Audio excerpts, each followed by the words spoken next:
Merci Madame la Présidente. Madame la Ministre, vous avez présenté ce matin, donc avec la Ministre de la Santé notamment, le projet de loi bioéthique.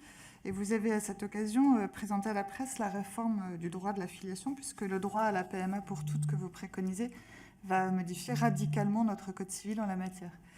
Alors que la filiation de droit commun est fondée sur l'engendrement de l'enfant, au moins vraisemblable, la double filiation maternelle détacherait la filiation de ce fondement pour la construire sur la volonté et l'intention d'être parent, ce qui peut sembler quelque peu volatile. Cela créera en outre une inégalité entre les hommes et les femmes. En effet, un homme qui reconnaît un enfant sans en être le père biologique peut aujourd'hui se voir contester cette filiation par l'enfant.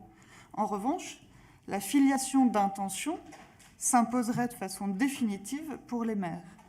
Par ailleurs, la solution que vous avez présentée, celle de la création d'un chapitre 7 bis dans le Code civil, qui va créer donc ce régime spécifique pour les couples de femmes, est déjà contestée par les associations de défense des familles homoparentales notamment, qui voient dans ce régime une nouvelle discrimination envers eux et une discrimination des enfants nés d'une PMA au sein d'un couple de femmes.